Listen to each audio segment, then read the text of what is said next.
Innal hamdalillah nahmaduhu wa nasta'inuhu wa nastaghfiruhu wa natubu ilayhi wa na'udzu billahi min shururi anfusina wa sayyiati a'malina may yahdihillahu fala mudilla lahu wa may yudlil fala hadiya lahu wa asyhadu an la ilaha illallah wahdahu la syarika lahu wa asyhadu anna muhammadan 'abduhu wa rasuluhu la nabiyya ba'dah ya ayyuhalladzina amanu taqullaha haqqa tuqatih wa la tamutunna illa wa antum muslimun fa inna asdaqal hadithi kitabullah wa khairal huda huda Muhammadin sallallahu alaihi wasallam wa syarrul umuri muhdatsatuha wa kullu muhdatsatin bid'ah wa kullu bid'atin dhalalah wa kullu dhalalatin finnar.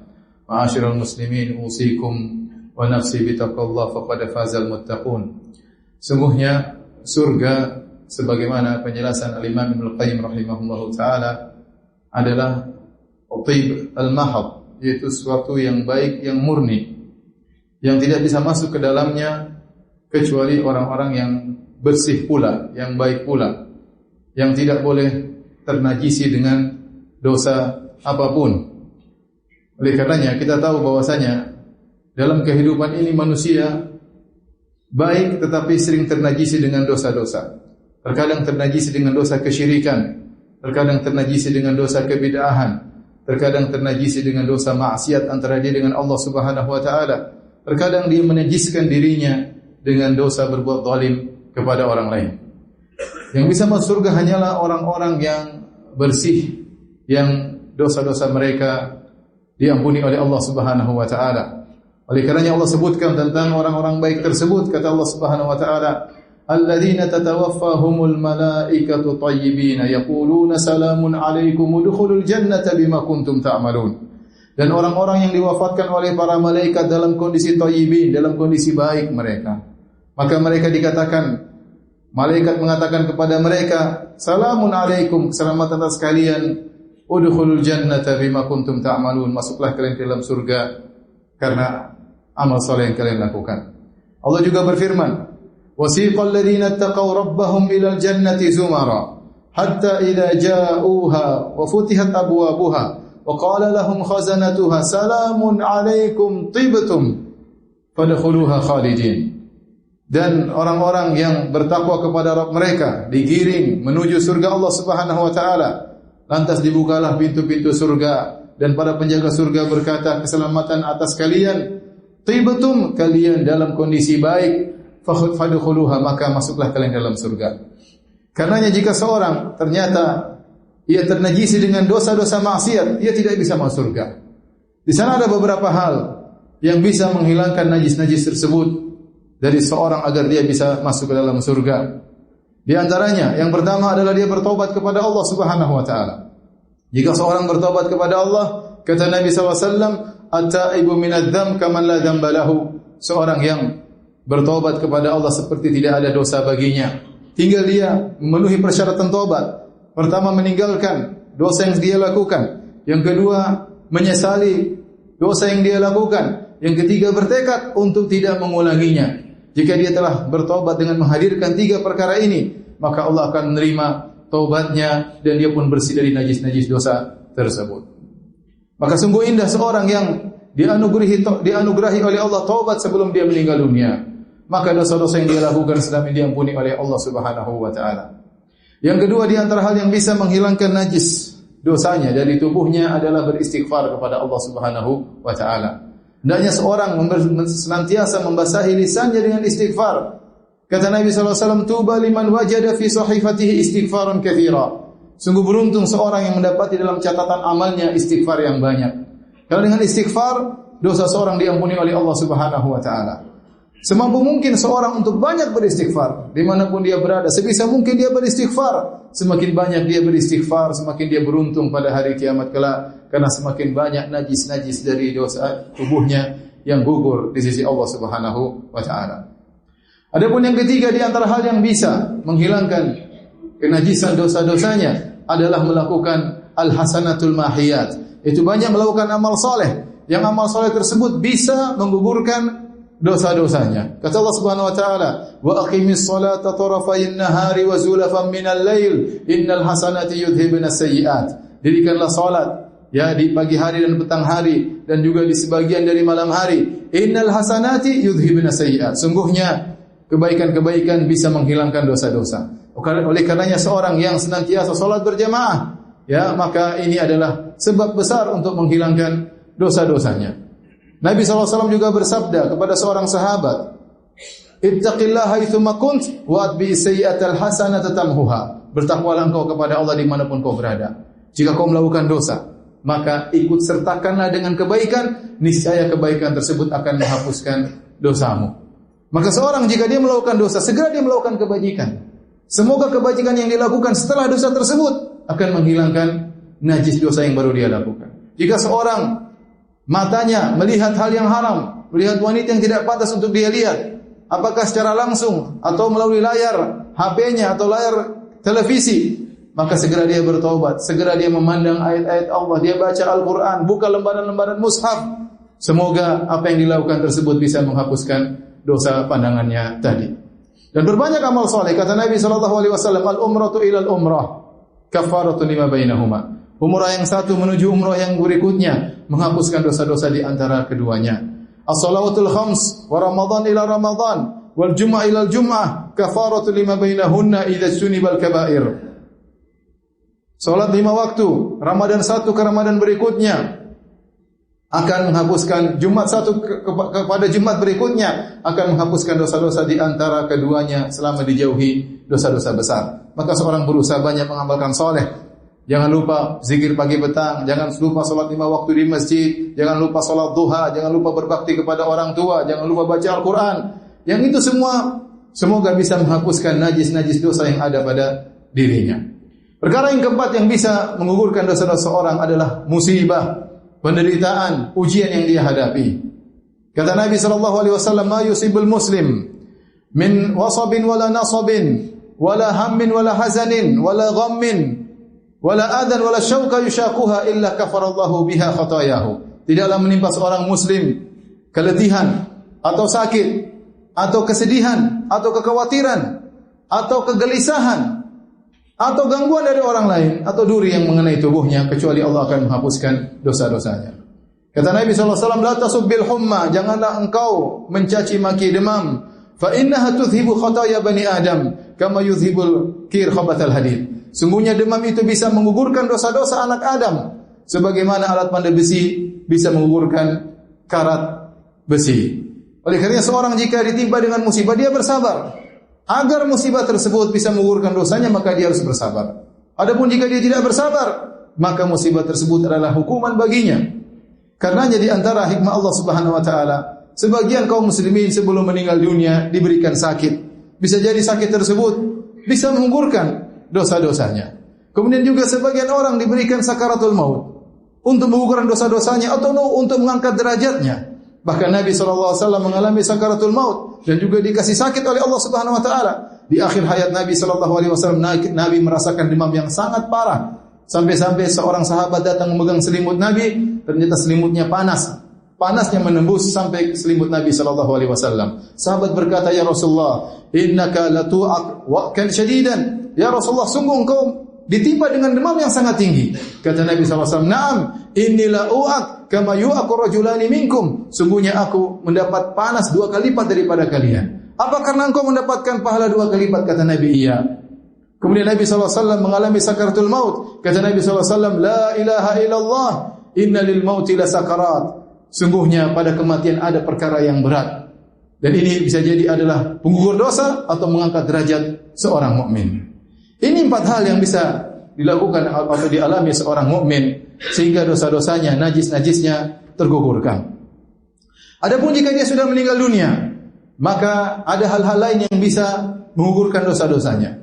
Di antaranya doa seorang mukmin kepadanya, terutama doa anak yang saleh. Kata Nabi SAW, "Idza matal insan inqata anhu amalu illa min thalath." Jika seorang telah meninggal dunia, maka terputus darinya amal saleh kecuali dari 3 perkara. Di antaranya waladun salihun yad'u lahu, anak saleh yang mendoakannya. Secara umum siapapun yang mendoakan mukmin yang lain bermanfaat. Tetapi Nabi menyebutkan secara khusus anak saleh karena dialah yang paling setia mendoakan orang tuanya. Oleh karenanya dianjurkan kita salat janazah agar kita mendoakan mayat yang sudah meninggal dunia. Ya, kata Nabi SAW, tidaklah seorang meninggal dunia kemudian disalatkan oleh 40 orang yang tidak berbuat syirik kepada Allah illa syafa'ahumullahu fih. Yang menyolatkannya 40 orang. Ahli tauhid, tidak percaya kepada dukun, tidak pakai jimat, tidak melakukan syirik sama sekali. Mereka paham tentang tauhid. Kemudian mereka 40 orang disolatkan, kecuali Allah beri syafaat bagi mereka terhadap mayat tersebut. Oleh karenanya dianjurkan juga kita untuk ziarah kubur. Tujuannya adalah untuk mendoakan penghuni kubur. Kata Nabi SAW, zurul kubur, ya, ziarahilah kuburan. Kemudian Nabi ajarkan kita untuk doa berziarah kubur. Assalamualaikum ahlad diyar minal muslimin wal mu'minin wa inna insyaallahu bikum lalahiqun nas'alullaha lana wa lakumul afiyah. Keselamatan bagi kalian wahai penghuni kubur dari kaum muslimin kaum mukminin, dan kami pasti nyusul insyaallah menyusuli kalian. Nas'alullaha lana wa lakumul afiyah. Kami mohon kepada Allah keselamatan bagi kami dan bagi kalian. Di antara hal yang juga bisa menggugurkan dosa-dosa jika seorang sudah meninggal dunia, yaitu orang-orang yang beramal soleh untuknya, seperti orang-orang yang bersedekah untuknya. Dan ijma ulama, seorang yang bersedekah kemudian dia niatkan untuk mayat, maka pahala sedekah tersebut sampai kepada sang mayat. Demikian juga seorang yang haji dan umrah untuknya. Ulama ijma sepakat, barang siapa yang berhaji dan berumrah untuknya, untuk mayat, maka akan sampai kepada mayat tersebut. Aqulu qouli hadza astaghfirullah li wa lakum wa lisa'il muslimin min kulli dhanbin wa khati'ah fastaghfiru innahu huwal ghafurur rahim.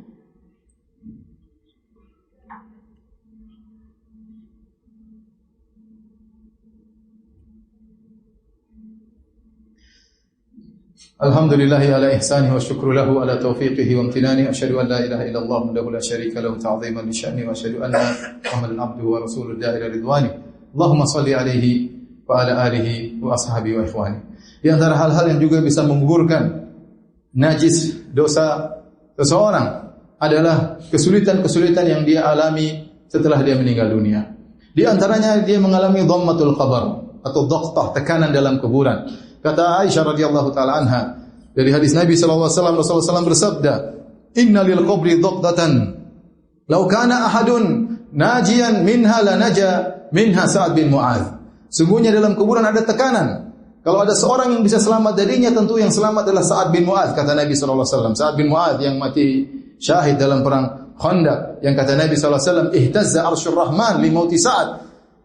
Arsy Allah bergetar karena wafatnya Sa'ad bin Mu'adz, seorang yang sangat saleh min ahlil jannah. Dia pun tidak selamat dari dhammatul qabr, himpitan qabr. Dihimpit kemudian dibuka lagi oleh Allah Subhanahu wa taala. Himpitan kuburan tersebut, kata para ulama, bukan azab. Sama seperti sakaratul maut, bukanlah azab, tapi suatu penderitaan atau kesulitan yang dialami oleh seseorang. Sebagaimana tatkala di dunia dia sedih, dia gelisah, dia sakit, demikian juga di kuburan dia mengalami dhammah, himpitan, yang itu bisa menggugurkan dosa-dosanya atau mengangkat derajatnya. Demikian juga tatkala dia berada di padang mahsyar dengan kondisi yang sangat mengenaskan, ya, tidak berpakaian, tidak beralas kaki, di bawah terik matahari yang jaraknya cuma 1 mil, dengan panas yang begitu panas, maka ini juga kesulitan yang dihadapi akan mengurangi dosa-dosanya sebagaimana penjelasan para ulama. Sebagian mereka juga ada yang melewati sirat. Kemudian di atas sirat dia terkena cabikan-cabikan, ya, dari pisau-pisau yang ada, benda-benda tajam, besi-besi tajam yang ada berada di atas sirat. Kata Nabi SAW, orang yang melewati sirat ada 3 model. Yang pertama najin musallam, yaitu yang lewat selamat, tidak terkena luka sama sekali.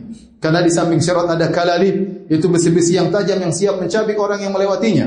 Yang kedua, kata Nabi SAW, makdus atau mukardas, yaitu langsung dicabik, langsung masuk ke dalam neraka jahanam. Ada model ketiga, yaitu orang-orang yang memiliki dosa-dosa, tetapi dosanya tidak membuat mereka masuk neraka. Dosa-dosa tersebut dihapuskan dengan sedikit siksaan di atas sirat. Kata Nabi SAW, jenis yang ketiga tersebut makhdush, mukhardal thumma yanju, yaitu orang-orang yang tercabik-cabik dengan besi-besi tajam di atas sirat, namun mereka selamat. Akhirnya mereka menuju surga. Cabikan-cabikan tersebut, potongan-potongan tersebut yang mengenai tubuh mereka mengurangi dosa-dosa mereka. Ini di antara kedahsyatan hari kiamat yang bisa menggugurkan dosa seseorang.